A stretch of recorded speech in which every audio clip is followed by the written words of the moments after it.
This is GPS, the Global Public Square. Welcome to all of you in the United States and around the world. I'm Fareed Zakaria. On today's show, two former secretaries of the Treasury tackle the nation's debt and economic problems, Robert Rubin and Paul O'Neill. And the New York Times columnist David Brooks on what it takes to make people successful at work, in love, in life. Also, did you know you can rent a country? We'll tell you how. That and much more. But first, here's my take. Everyone has been in a panic this week over America's impending fiscal collapse. But I think the reality is that America does not face an immediate debt crisis. Take a look at the simplest indicator. The day that Standard & Poor's raised its now famous warnings about America's debt, markets decided to lower America's borrowing costs, and the dollar rose against its principal alternative, the euro. See, the real problem for America may well be that it does not face a short-term crisis. Over the last few years, everyone has been worrying about America's debt. And despite all that public worrying, markets keep lowering the rates at which we can borrow money. Why? Well, around the world, people, countries, companies are looking for safe, liquid investments. And the market's judgment is that the safest such investment is Uncle Sam's debt. Imagine you're the head of China's central bank. You need to invest tens of billions of dollars every year in something secure and liquid so you can get your money back when you need it. There are few good options. You could invest in European bonds, but you've been spooked by the recent series of euro crises. It's fair to ask, will the euro in its current form even be around in 10 years? Then there are Japanese bonds. You could invest in those, but Japan has the worst balance sheet of the major countries, with debt at 200% of GDP, slow growth, and a rapidly aging population. Plus you, the Chinese, hate the Japanese, have never forgiven them for World War II, and are not likely to do anything to shore up the yen as a global currency. You could invest in your own bonds, but that would drive up the value of China's currency and make your exports more expensive, which means fewer jobs at China's manufacturing companies. My point is that Beijing buys U.S. Treasury bills not out of any great love for America, but for good practical reasons. It's why others buy them as well. The short-term news about the U.S. economy is also positive. Last week, the IMF issued a report on global growth that confirms that the U.S. is likely to be the fastest growing of the world's advanced economies.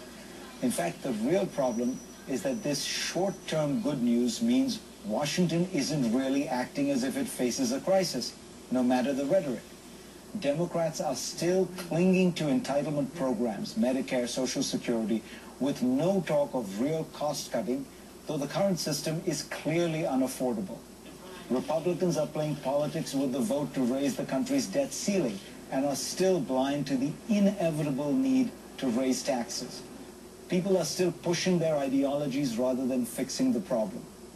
Once again, it looks like the American economy will outperform expectations and temporarily relieve politicians from having to make hard choices about entitlements and taxes. But this will only postpone the day of reckoning and make the crash more painful. You can read a fuller take in Time magazine this week. This issue is the Time 100, that eagerly awaited list of global influentials. Did you make it? Well, take a look on newsstands or at time.com. Let's get started.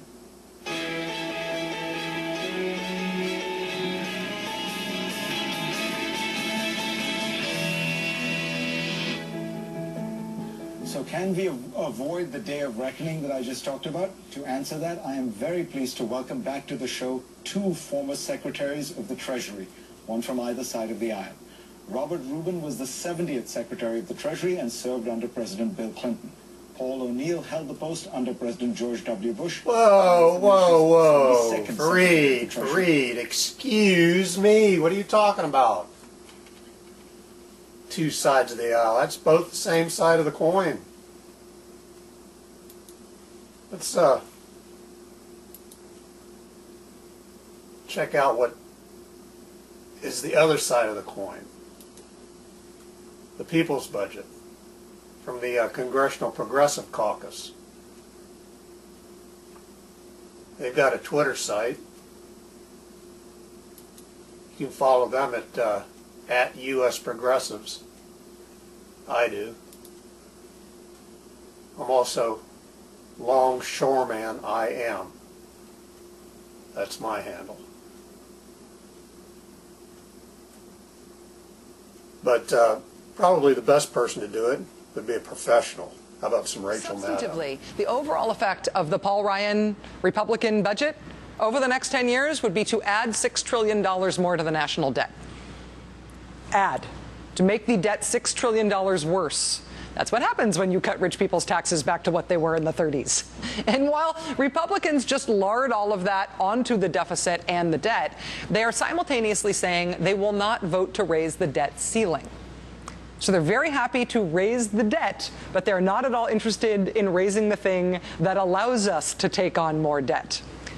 In metaphor land, that would be steering your car directly at a brick wall while going very fast and refusing to turn the wheel. In the Beltway, what this is called is courage. Of the comprehensive budget plans released in Congress so far this year, the one that actually does the most about the deficit, that balances the budget 20 years earlier than Paul Ryan even tries to, that budget would let the Bush tax cuts expire. It would raise taxes on the very richest people in the country. It would cut defense spending, which, after all, has doubled in the past year and in the past decade, and was already the biggest thing in the discretionary budget. It would end those subsidies for the little orphan oil companies. And on health care costs, which is still the budget-eating dragon in America, what we would get is a public option. How does that sound compared to the cutting taxes for the rich and dismantling Medicare thing? What I just described, that is actually the most fiscally responsible comprehensive budget out there in Washington. If you care about the deficit, this seems to be the one that does it. This is the budget of the Congressional Progressive Caucus, which is, if you haven't heard about this, which is why the Beltway press which is why you haven't heard about it. It's sort of an embarrassing thing to admit. You're not supposed to say it, and people get mad at me and write me letters from Washington from within the business every time I say it, but I'm just going to say it. The Beltway press does not cover liberals. When the Beltway press covers liberals, it's not only not political science, it's not even sociology. When the Beltway press covers liberals, it's anthropology. They might as well be putting tags on our ears and watching us in a mating season. The Beltway right now says that the deficit negotiations in Washington have to be between President Obama and the debt-exploding, super unpopular Paul Ryan plan. Why shouldn't it be between President Obama and the progressives?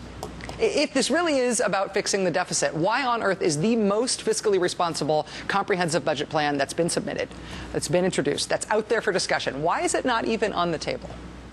Joining us now is Matt Miller, online columnist for The Washington Post. He's a senior fellow at the Center for American Progress, and he's an MSNBC contributor. Mr. Miller served as a senior advisor in the White House Office of Management and Budget from 1993 to 1995 under President Bill Clinton. Mr. Miller, thanks for being here. Glad to be here. So the progressive budget is a very populist plan. The individual stuff in it, like raising the taxes on the richest, getting rid of the oil company subsidies, those things poll very well. They're very popular. Could the deficit really be brought down that quickly with the policies that are in this plan? Yes. I mean, what was smart about the Progressive Caucus is they actually went to the right of the current debate on fiscal responsibility and said, we don't have to wait, 25 years like Paul Ryan does, or Barack Obama, which sort of never shows balance, but we can balance the budget in 10 years, and we can do it in ways that are progressive, and here's a roadmap that shows you how. So I think it's such a surprise to the conventional wisdom that the normal Beltway media has had trouble processing what to do with it. I made a joke that I meant about the Beltway sort of being incapable of covering liberals. Liberals are covered almost like foreign news, if not, as I said, anthropology. Do you think that it is a broader disinclination of the Beltway press to cover liberal ideas and liberal politics that explains ignoring this? Or is this the sort of thing that's been introduced by the sorts of people that just aren't ever taken seriously on fiscal matters, no matter what it is they say about them? It's a little bit of both, Rachel, because the basic mode of coverage, I think, is that the sort of establishment press acts as stenographers to power, and you have a mainstream Democratic position, obviously represented by the president, and you have the opposition represented by Paul Ryan, and that sort of defines what the boundaries of debate are going to be, because the media faithfully reflects those two poles of debate. So if you're coming from outside those polls, or in this case, what's interesting about the Progressive Caucus is they're more fiscally conservative than the current debate, but they're more socially liberal in terms of the investments they make in education and infrastructure and jobs, and they're more progressive in terms of what they're doing on upper income earners in the tax code. The Beltway, because they're not the official spokesman of the party like the president is, they tend to get ignored, and so I think they would have to be a little bit more creative publicity-wise to get attention for their ideas. I will say that we get lobbied all the time and stuff to cover, and you would think that a show like mine would get lobbied all the time to cover all the liberal things. The sum total of lobbying that we've had on covering the progressive budget has been liberal wonks tweeting about it. That's sort of been it. So I hear you about the publicity. Matt, in your latest column, you said you played with the idea that what you should write for your column just over and over again is the House Republican budget adds $6 trillion to the debt in the next decade, yet the GOP is balking at raising the debt limit. And you sort of played with the idea of just typing that over and over and over again for your entire column in order to make it sink in. Why is it that the fiscal conservatism of the Paul Ryan plan really isn't being quantified? It's being taken for what they say it is rather than what it really is. That's the sort of big question right now in Washington, and I had in mind that great scene from the movie The Shining where the wife comes across Jack Nicholson's manuscript that just says all work and no play makes Jack a dull boy, for thousands of pages. That's what I felt like doing with the Paul Ryan and the debt. I think the answer is that the part of it is the stenography that we talked about, but part of it is a kind of fear of numbers. And I think there's a lot of folks in at least on some of the beats for the major papers that are reluctant to look at Paul Ryan's own plan, because the numbers I use are from the plan that he issued. And if you just look at some of the key things, you realize that the image that he's been able to craft for himself as quote-unquote fiscally conservative is totally at odds with the actual plan, which runs up more debt in the next 10 years. That's what it proposes, than at any 10-year period in American history. Now, it should be said that Barack Obama's plan is even worse.